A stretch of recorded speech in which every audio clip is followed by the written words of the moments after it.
Hey guys, welcome back to the channel. Today's video is going to be a review on the Ultralight Rain Jacket from AntiGravity Gear. AntiGravity Gear makes rain gear. They also sell other survival, navigation related, and other outdoors gear.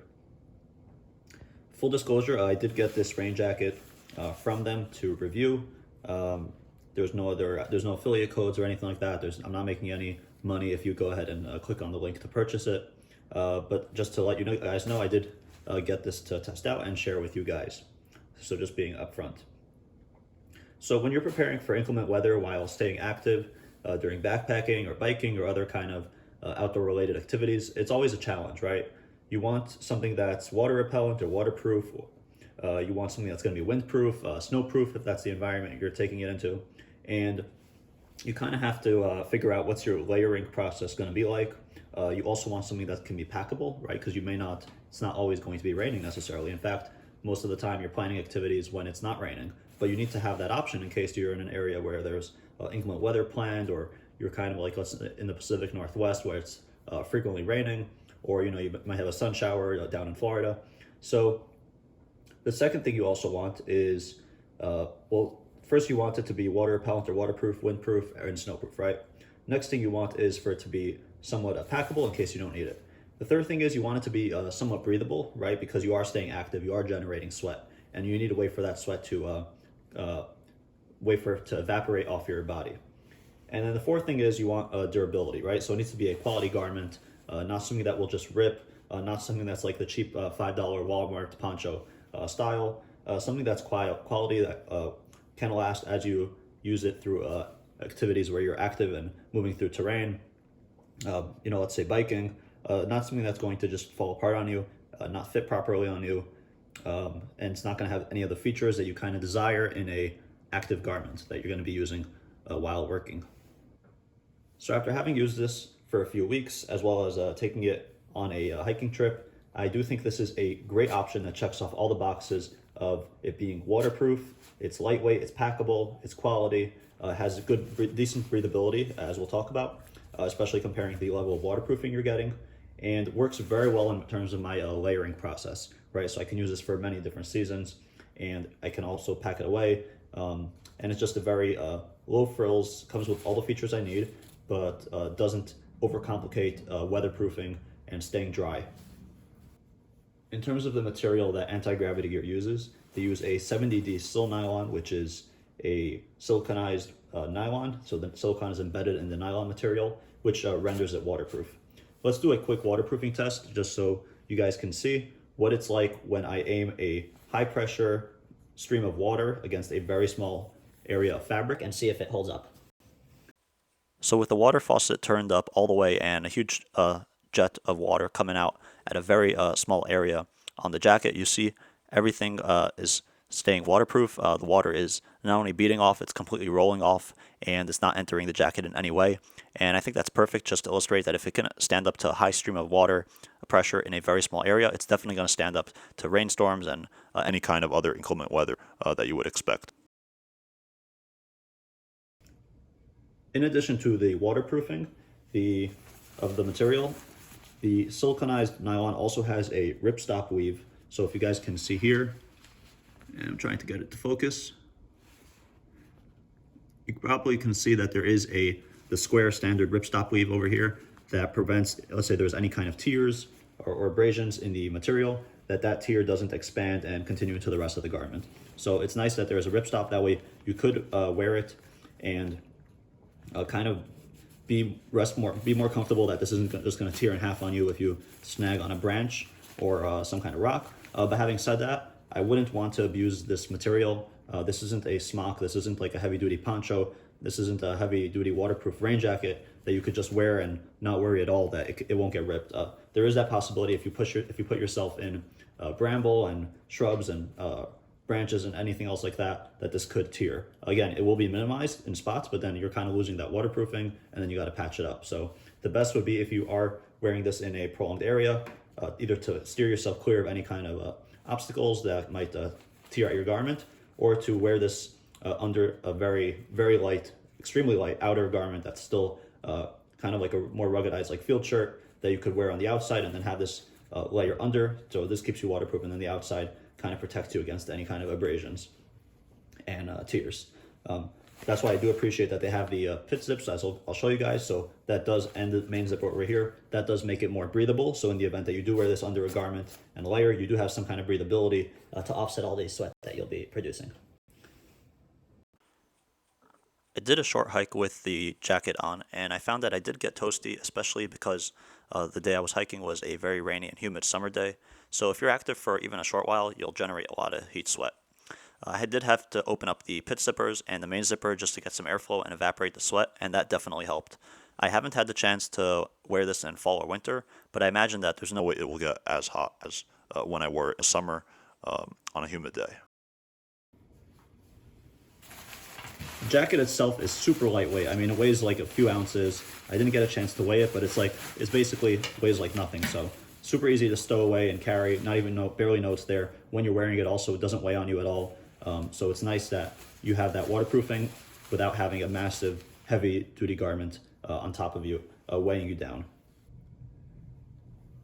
If you did want an alternative to having just one simple jacket that can serve as a waterproofing layer, you could go with, as an alternative, just pair a DWR-coated shirt with a DWR-coated wind shirt, and DWR stands for durable water repellent. So by itself, the garments kind of make the water bead up and roll off, but they won't stand up to heavy rain pours and rain showers over time. You could do that, and that enables better breathability because you have two layers to work with instead of having one waterproof layer. So technically, sweat and heat can evaporate between the layers, and you will almost achieve waterproofing. So it's pretty much both of those together will help you make your body stay waterproof and essentially generate less sweat and less body heat over time. However, the DWR coating will need to be reapplied over time, and then you also have a little bit less flexibility with what you can wear, right? So then in order to stay waterproof, then you have to have both of those garments. However, here, I can have this in a nice small drawstring bag. I can easily throw this into a backpack, stuff it into a cargo pocket, and it weighs only a few ounces. And then if I need to, I can wear anything I want pretty much. And then if I need to, just on this, and I'm already waterproof, right? So I don't have to plan beforehand what to wear in the event it rains, and then maybe it doesn't rain, and then I have extra layers on me that I don't necessarily need. All right, so let's go through the jacket from top to bottom. We'll start by the hood.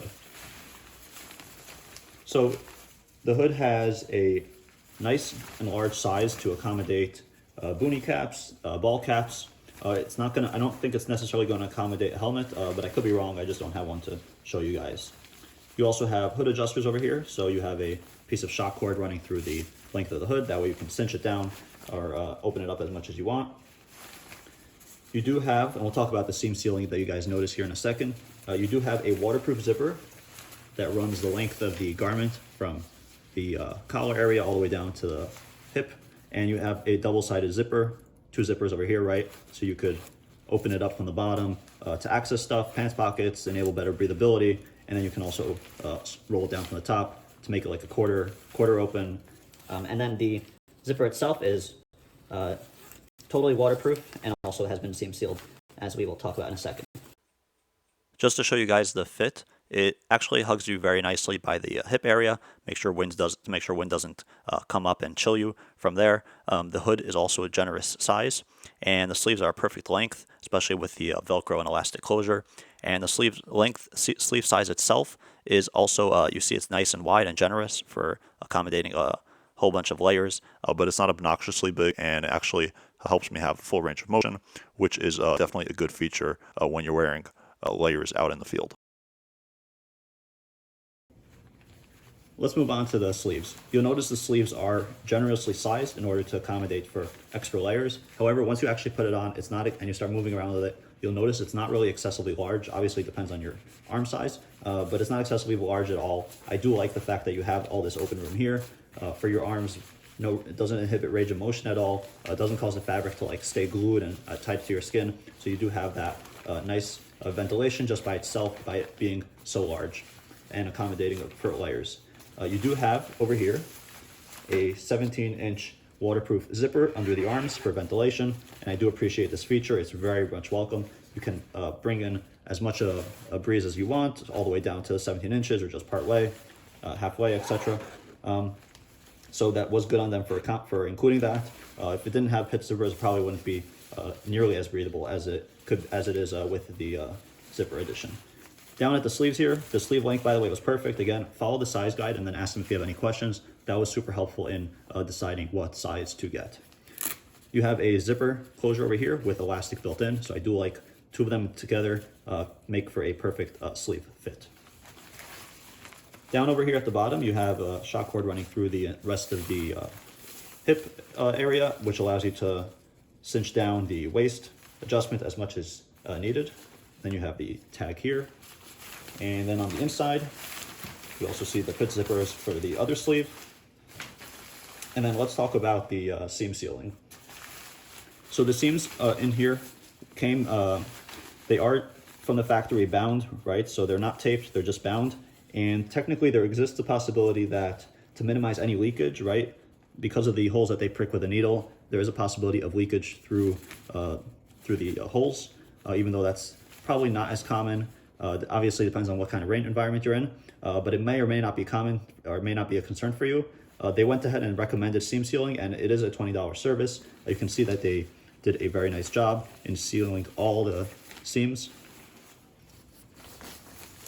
About seam sealing, over here you'll see that all the seams have been sealed from the factory and throughout the garment. And this is a $20 service that they offer in order to make the garment truly waterproof. The idea behind this is that, or the reasoning behind this, I should say, is that during the manufacturing process, all these tiny little holes were pricked and created for the threads to go through, and that could be prone to leakage in a prolonged rainstorm or a snowstorm.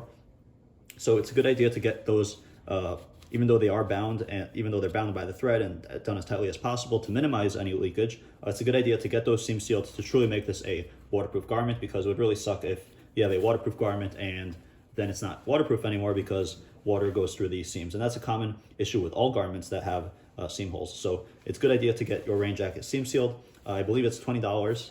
And if you want to do it yourself, they recommend Silnet, I guess because it's kind of intended to work with silicone material. And then I'll throw in here the instructions that came with the jacket, and you can see their notes about supplemental DWR coating and seam sealing. And just start from the bottom and show you the entire seam sealing process. So you've got seam sealing over here under the zipper, and then from the hip over here, working our way up. You got seam sealing throughout, right here by the air vents, going all the way up to the garment. So nice job by them in the entire garment. Very happy with the seam sealing service. I'd recommend, if you're not sure what you're doing yourself, to probably get it done by them. That way you know for sure everything was done properly. Okay, let's go ahead and pack in the jacket to the little stowaway pocket that came included and talk about final thoughts, and then we'll wrap the video up. To roll up the jacket in the included pouch takes a little bit of finesse just because you have to get the technique right, but once you do it a few times, it's pretty easy. And most of the time I just roll with it, just rolled up into my beaver tail on the backpack, or just wearing it, right? So, and I leave it unzippered because I'm usually need to put it on in a hurry.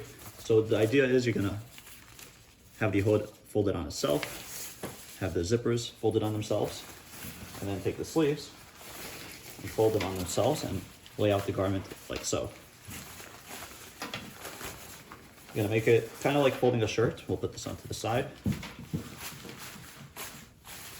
And then you're gonna go ahead and bring the sleeves like so. Or in this case, actually we'll orient it here towards the bottom. And then you're gonna, kind of with everything rolled in together on itself, start rolling it in. And continue, roll it in. You might need to press and force some of the air out. And then this is pretty much how it will look like. So you can open up your pouch and start stuffing it in. And I'm sure there's a little bit of a better way to actually make everything fit. We're still struggling with this here. But if you pay attention to how it came packaged when you actually get it, that's pretty much the same way you want to package it each time. And here we go. Everything is in here. And just smush this in and Well, here we have it. Super lightweight. You can easily stuff this into a cargo pocket and really smush it down. You can stuff this into a backpack. Easily carried. Keep it in your car for rainy emergencies. Let's say it's all of a sudden a big rainstorm, you got to run into a store. Easy to don this on and move about. So final thoughts. I really think this is a great do-it-all option for a variety of seasons and uses. Super packable, high quality material, stands up to all the waterproofing tests I ran, stands up to just generally wearing it outside. Breathable also, with the included pit zips and the various adjustability in the zippers that they provided. And I've seen it before on sale running around $80, which I think is a great value for what it offers. So for me, it checks off all the boxes. I hope it does for you too. If you have any questions, obviously comment down below and I will get back to you guys as soon as possible. Thanks everyone for watching. I want to thank AntiGravity Gear as well for helping make this review video possible. And if you guys have any questions at all on anything on the channel or in general on the rain jacket, I hope to also do an update on this in the future when I plan to use it during winter and fall. So far I've just been using it in the summertime, but yeah, we'll definitely update you guys on how it goes. And thanks everybody for watching. Hope everyone has a great day, and I'll see you guys all in the next video.